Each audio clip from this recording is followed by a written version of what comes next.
de hoje o presidenciável e senador pelo Podemos, Álvaro Dias. Bem-vindo, Álvaro.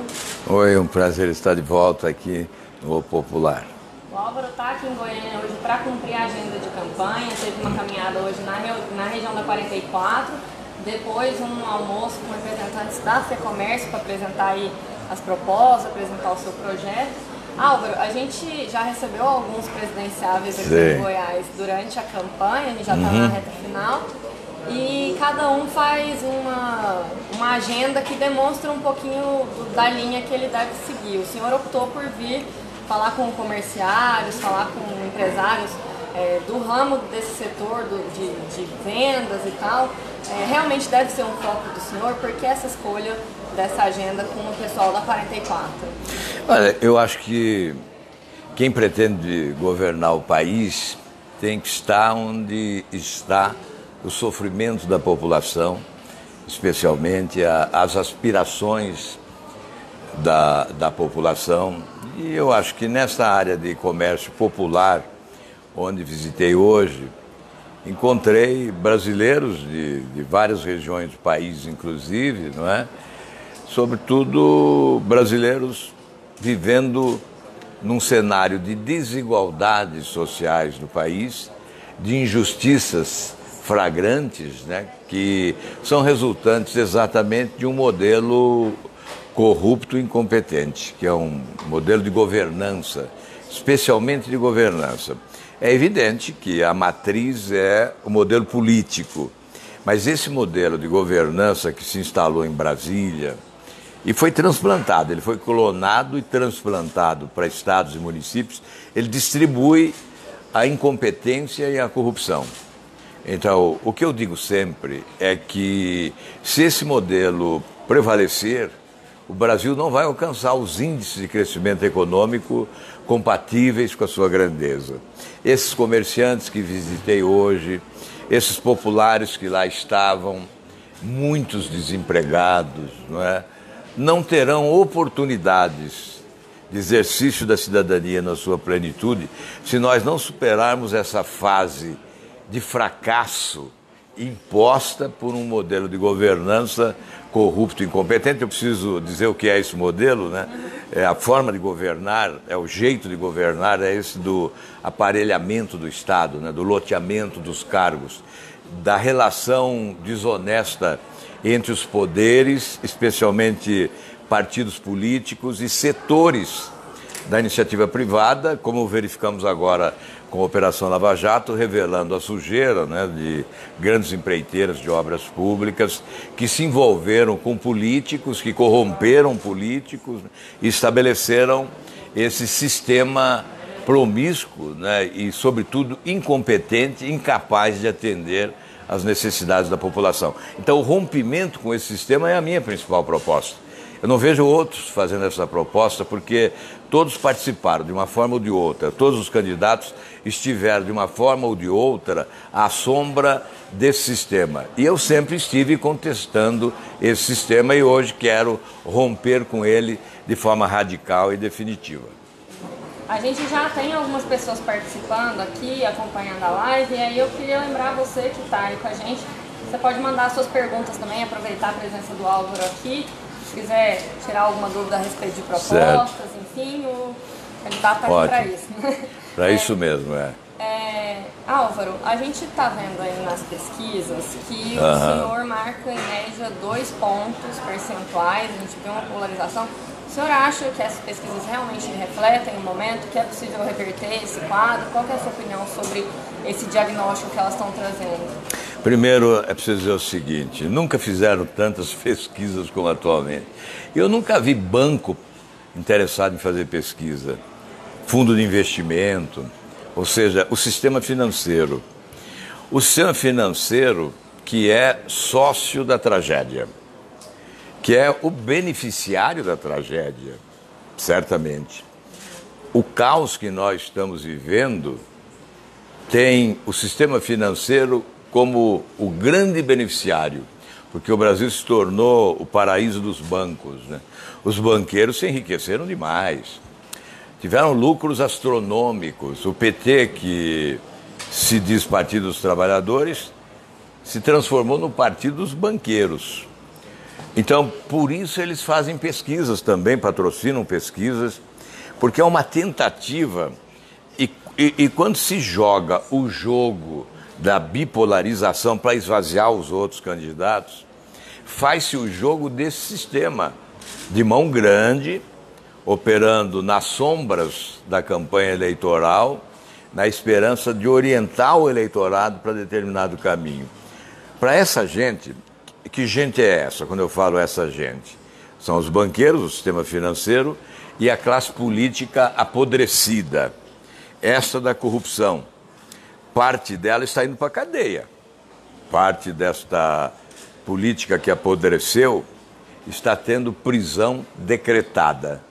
Alguns não estão podendo ser presos agora em função da legislação porque são candidatos, mas estão sendo presos. Prisão decretada.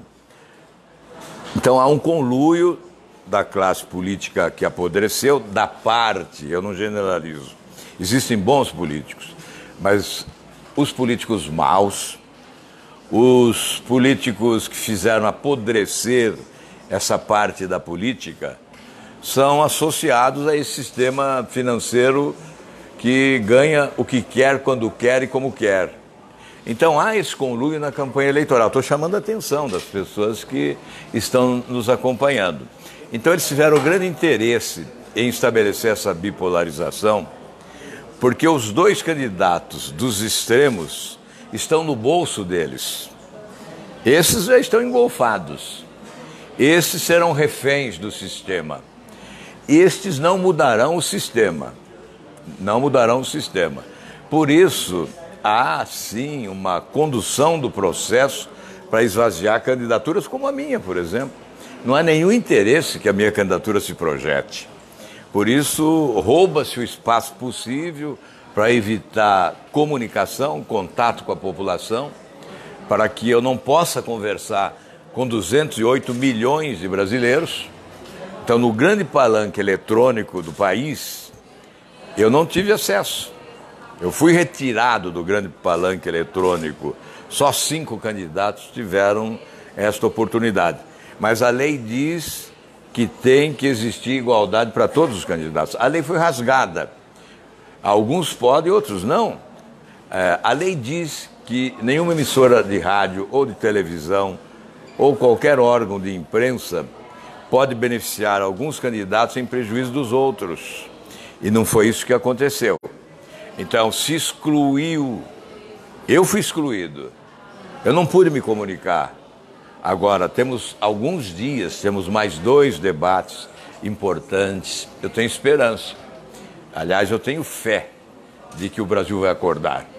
Que vai ser possível, sim, reverter essa expectativa negativa de hoje para uma expectativa extremamente positiva. O Brasil se elegeu um presidente com credibilidade, com postura, com passado limpo, com honestidade, com equilíbrio. Só com a eleição deste presidente, a economia já começa a crescer. Não há nenhuma dúvida. Antes de qualquer providência, a economia já começa a crescer novamente em razão da credibilidade. O senhor falou bastante aí sobre a bipolarização da campanha, especialmente envolvendo os candidatos do PSL, Jair Bolsonaro, e do PT, o Haddad agora, né, depois que o Lula não realmente confirmou que o Lula não poderia disputar. O senhor acredita que realmente já está desenhado um segundo turno entre esses 2 candidatos ou não? Não, não acredito. Olha, na eleição passada, eu vou citar nomes. 3 dias antes da eleição, a Marina tinha 34%, o Aécio tinha 16%. O Aécio foi para o segundo turno, a Marina não foi. Nas últimas 4 eleições, todas as pesquisas do mês de setembro erraram. Os favoritos não foram sequer para o segundo turno. Essa eleição, ela ainda é diferente das outras, porque nós temos mecanismos de comunicação mais velozes, né? As redes sociais. Então, nós estamos vivendo um momento de grande agitação na comunicação. Então, as coisas vão acontecer, já estão acontecendo, vão continuar acontecendo, E nós teremos uma decisão da eleição na última semana. Na próxima semana, a eleição começa a ser decidida. Por isso eu estou pedindo às pessoas lúcidas, às pessoas conscientes de todo o Brasil, que prestem bem atenção do que nós podemos fazer no dia 7 de outubro. Tem que ser o voto da dignidade. Se você olha a pesquisa qualitativa, você percebe que o brasileiro quer o quê? Quer um político honesto, de passado limpo, de vida limpa, um político competente, de experiência administrativa, que combate corrupção e tem coragem para acabar com os privilégios. Mas aí você vai olhar a pesquisa quantitativa, que diz lá intenção de voto, e vê que é diferente, que a pesquisa está desobedecendo as aspirações, os desejos da população. Então, alguma coisa está errada. As contas, a popularidade do candidato acaba pesando, além dessa vontade por um candidato que seja... Olha, veja só, que popularidade que tem um Haddad. Lá no Nordeste chamam ele de Andrade, não sabem nem o nome dele. Mas ele é o candidato do Lula, né? E o Lula está preso. Então, é isso que é exatamente isso que eu estou dizendo. O Lula está preso, condenado. Chefiou uma quadrilha, chefiou uma organização criminosa. Tem mais 5 ou 7 inquéritos. Vai pegar mais de 100 anos de cadeia. E não digam que não há provas. Provas existem sobrando. Roubaram mesmo, assaltaram o Brasil. Assaltaram, roubaram, saquearam, dilapidaram o patrimônio nacional, roubaram emprego, acabaram com empresas, com sonhos, com esperanças, deixaram um rastro de sangue no país. Então, é isso que eu não entendo, é isso que eu estou dizendo. Alguma coisa está errada, por isso que eu estou chamando a atenção. Nós temos alguns dias ainda para refletir sobre isso, para as pessoas que têm influência exercerem a sua influência, evitar o mal maior. Esse Haddad foi prefeito de São Paulo, não se reelegeu, fez 16% de votos só na reeleição, foi trucidado eleitoralmente, levou uma surra que ninguém nunca em São Paulo, candidato à reeleição, levou tamanha surra, só fez 16% dos votos e vai ser presidente da República. Então, nós temos que olhar o que nós vamos fazer com o voto. O voto tem que ser da dignidade, da decência e da honradez em primeiro lugar. E se for possível, decência, honradez, dignidade, com competência, melhor ainda. Na semana passada, a gente viu uma grande discussão a respeito de uma possibilidade de união de candidatos, depois que o ex-presidente Fernando Henrique Cardoso soltou uma nota, uma carta no seu próprio Facebook, dizendo sobre a necessidade de que candidatos, as palavras dele foram mais ou menos candidatos que se opõem à barbárie, alguma coisa assim, se unissem, né? E ele não disse nada na nota especificamente, mas depois no Twitter sugeriu que esse candidato, na visão dele, seria o próprio candidato do PSDB, o ex-governador de São Paulo, Geraldo Alckmin. Como é que o senhor avalia essa possibilidade de união dos candidatos mais ao centro? Essa possibilidade existe? Eu me lembro que o senhor chegou a se reunir com a Marina para discutir essas composições. Como é que foi essa reunião? Como é que o senhor avalia essa perspectiva de união agora? Primeiro, eu até louvo a preocupação do presidente FHC com o país, mas acho muito engraçado, porque o país não merece uma Arca de Noé. Se ele quer a união em torno do Geraldo Alckmin, mas o Geraldo Alckmin já reuniu em torno dele todas as siglas, não é? Quase todas as siglas que apoiaram o PT. Aquilo é uma Arca de Noé que vai afundar o país. E eu não posso apoiar essa Arca de Noé, em hipótese nenhuma. Por que é difícil? O PSDB, em primeiro lugar, para propor unidade, deveria abrir mão da sua candidatura. Aliás, não seria muito difícil, porque já estão prendendo quase todos, né? Não está faltando muito para ser preso, né, dos principais líderes. Alguns não foram presos ainda por causa desse maldito foro privilegiado, que nós temos que acabar. Nós temos que acabar com o foro privilegiado. Eu sou autor do projeto, já foi aprovado lá no Senado, está na Câmara, tem que ser aprovado na Câmara. Não fosse o foro privilegiado, outros já estariam presos. Mas, na verdade, os projetos são diferentes. O meu projeto é diferente dos outros candidatos do centro. É diferente do projeto do Amoedo, é diferente do projeto do Meirelles. Eu não apoio nenhum dos dois. Projeto de banqueiro eu não apoio. Não vou apoiar nunca. Os banqueiros exploram o Brasil. Nós somos extorquidos pelos banqueiros. O povo brasileiro sofre muito por esse apetite de enriquecimento dos banqueiros. Os brasileiros são mais de 60 milhões de brasileiros que devem aos bancos. Então, dois grandes banqueiros multimilionários, eu não vou me juntar, não vou me associar. Projeto diferente. O meu é ruptura total com esse sistema. O meu projeto propõe retirar o governo dos braços do sistema financeiro. O sistema financeiro abraçou o governo com esse povo todo, que foi se enriquecendo ao redor desse sistema. Então, eu não posso compactuar com isso, não posso aceitar isso. Estou nesse enfrentamento para ser diferente.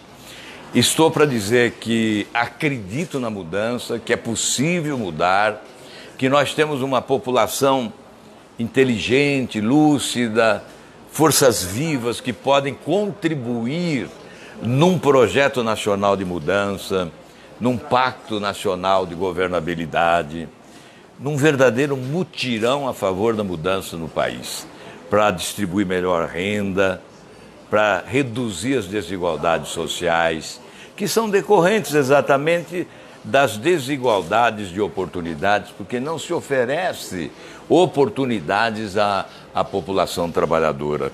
Se você me permitir, eu conto aqui rapidamente uma historiazinha. Lá em Uberlândia, eu estava em frente a um elefante branco, um prédio parado há 3 anos, parado porque está superfaturado, roubaram na obra e aí o Ministério Público bloqueou, está lá parado. Aí eu estava em frente gravando e chegou um cidadão de cor e me disse: não fale em pobreza, eu sou morador de rua, ele falou. Eu moro ali, ó, debaixo daquela árvore. Não tenho casa, não tenho emprego, não tenho salário, não tenho nada. Mas não fale em pobreza, fale em oportunidade. Porque se você trouxer uma moto niveladora, aqui eu subo na máquina, opero a máquina e derrubo aquele prédio.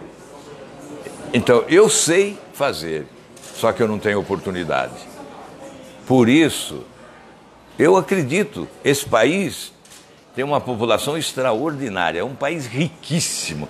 Eu sobrevoando, já que eu falei em Uberlândia, sobrevoando as montanhas de Minas de helicóptero, o prefeito de Betim me mostrou uma montanha e disse: olha, aquela montanha ali tem a maior reserva de minério do mundo. Aí eu falei: montanhas ricas e povo pobre, porque lá embaixo estava o Vale do Jequitinhonha, de uma população paupérrima.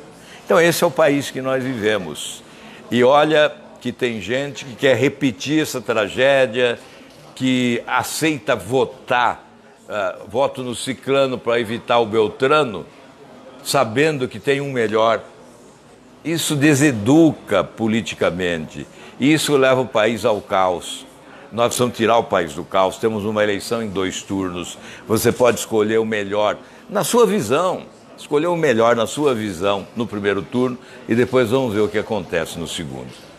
Álvaro, o senhor criticou aqui o PT, criticou Amoedo e Meirelles pela ligação aí com o setor financeiro, mas e o Bolsonaro? O senhor admitiria apoiar o Bolsonaro? O Bolsonaro, a equipe econômica dele recentemente fez algumas declarações polêmicas aí a respeito de um possível imposto parecido com o CPMF em relação à renda. O senhor admitiria a possibilidade de apoiar o Bolsonaro? Olha, eu não quero conversar sobre hipóteses, né?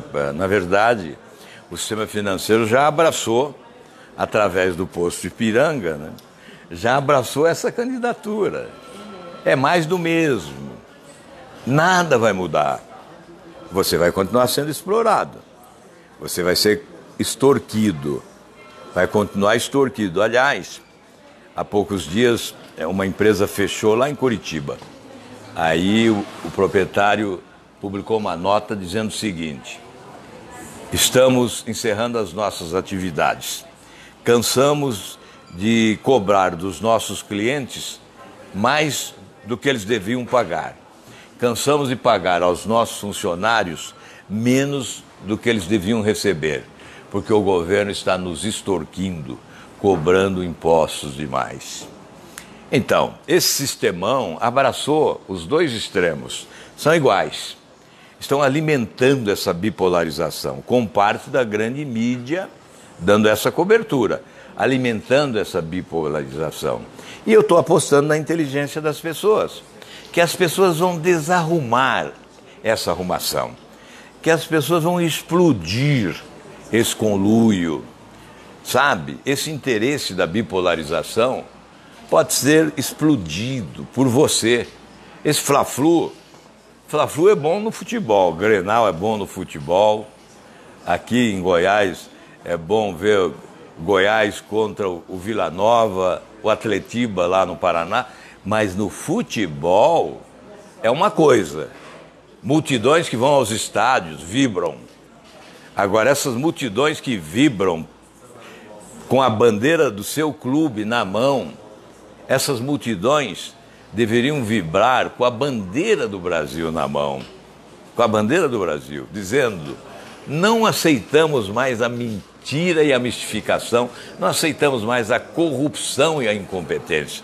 Nós podemos construir um grande país ou transformar esse grande país numa grande nação, e é isso que nós desejamos. Por isso, tem que prestar atenção no que vai fazer agora. Candidato, como eu disse aqui, a gente já recebeu vários presidenciáveis aqui. Certo. E um tema bem recorrente foi o que o senhor acabou de falar, da questão tributária.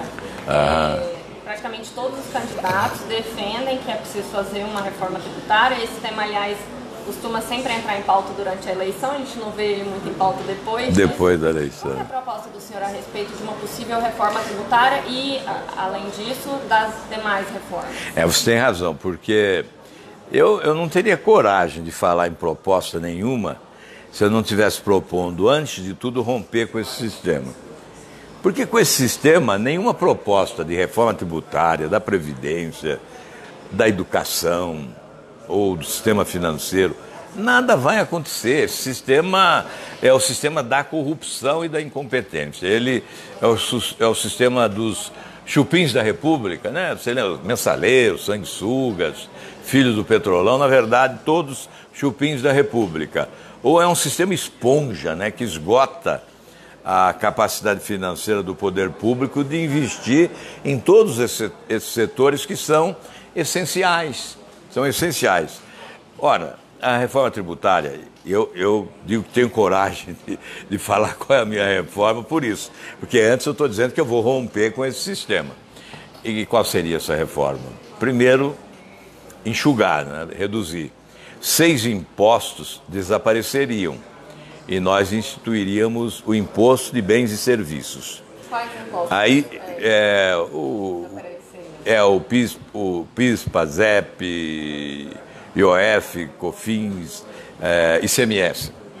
São 6 impostos que nós transformaríamos em o imposto de bens e serviços. A tributação seria mais na renda e menos no consumo. Porque hoje a tributação maior é no consumo. E com isso você promove a injustiça distributiva, porque você está penalizando mais o pobre e menos o rico. Proporcionalmente, o rico está pagando menos do que o pobre. Então, ao reduzir a carga tributária, eu estou tendo que falar mais alto aqui, porque estão falando muito ali do lado, ó. Tem uma rodinha ali falando demais, sabe, que está me atrapalhando aqui. O pior é que é gente da assessoria, mas vamos lá, vamos continuar a nossa conversa aqui, já que eu acho que agora eu consegui o silêncio. Olha, na verdade, a gente quer reduzir a carga tributária no consumo porque o preço do produto vai ficar mais barato. Por exemplo, você vai no posto de gasolina, abastecer o seu carro, 45% é de imposto. Então é evidente que você cobra menos no consumo, vai reduzir o preço da gasolina. E assim todos os produtos. E o Estado não vai deixar de arrecadar. Ele vai arrecadar porque a roda da economia vai girar com mais força. Seguramente vai girar com mais força porque nós vamos ter que produzir mais. Vamos isentar aqueles que ganham até R$5.000 por mês do imposto de renda. Serão 10 milhões de brasileiros que não pagarão imposto de renda. Aí o Estado perde o quê? De 1,5 bilhão a 2 bilhões. Mas o comércio vai produzir, vai vender 20 bilhões a mais. É o nosso cálculo. De 20 a 24 bilhões a mais. Isso resulta em imposto para o governo.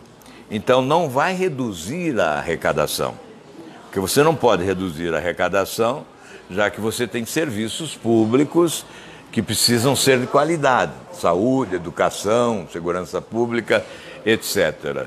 E vamos também isentar de impostos os medicamentos genéricos para favorecer a população menos abastada, né, que tem necessidade do medicamento e usa mais o genérico, porque é mais barato, e isentando ele se tornará ainda mais barato.